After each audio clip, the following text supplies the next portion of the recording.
Now, this is like part 5 all over again because on the Blizzard forums, I have been alerted to something new that I didn't have before. If I'd known about this before, it totally would have been in part 5. Well, maybe not, considering that it was almost at YouTube's limit for how long videos can be. When I said Blizzard was asking us questions, it might not actually have been us that they were talking to. One of the CMs, Caydiem, kept talking about and to a particular poster named Ellia. Now, there's a lot of suspicion that Ellia was in fact an employee of Blizzard. Ellia kept trying to shoot down everything that anyone was saying that tried to make a real change in Paladins' favor, and if she couldn't come up with something logical against it, she would just move on to somebody else's argument. It was as if Ellia was trying to keep us in the buff-bot-heal-bot role, because she was very much advocating the status quo. Ellia was trying to tear down anything that would make real changes for Paladins.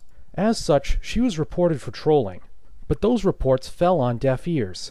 Caydiem, the CM I was talking about before, went out of her way to tell someone that she thought what Ellia was saying was constructive criticism. This is a clear case of someone calling black white and white black. All, I might add, in the interests of screwing Paladins over.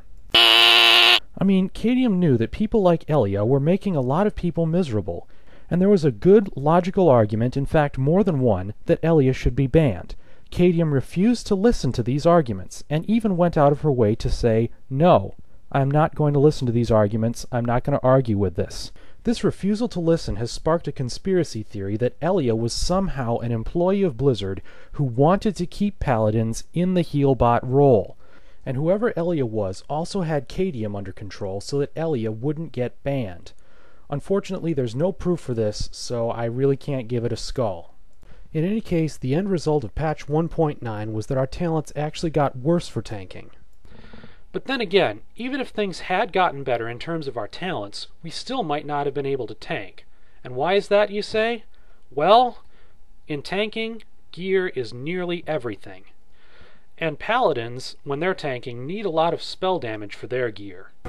Now, when you take a look at gear on the auction house, sometimes you see of the monkey, of the wolf, things like that, and sometimes also of arcane wrath, of nature's wrath, and things like that.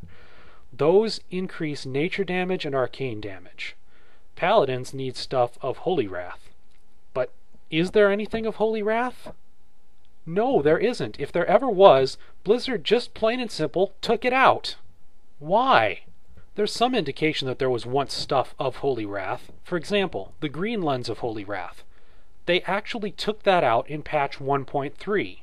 Why? The only conclusion I can come up with is that somebody wanted to keep Paladins in the heal-bot role, and because of that, wanted to prevent them from doing any holy damage. I should probably say here that I understand that spell damage isn't the only stat that Paladins need for tanking. I've never been a Paladin tank myself, but I understand that stamina and other things are required, and not just spell damage, but spell damage was the thing that was hard to get back before the Burning Crusade came out. That's why I'm commenting on it so much. Anyhow, once in a while you might see some item, like a dagger that is of holy wrath. They didn't bother to take those things out, probably to taunt us, since Paladins can't use daggers. Ever so slowly, once in a while, they would add a piece of armor that actually did have some spell damage on it. But these were few and far between, and most of them were high-end content, like Soulforge and Judgment armor.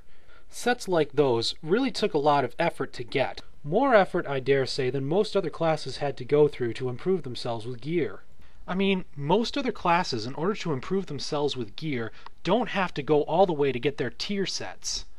It probably wouldn't have taken a lot of work on Blizzard's part to just throw in a few items that had Holy Wrath attached to them, but they never did. In fact, they still don't now, but things have gotten quite a bit better in terms of gear since then.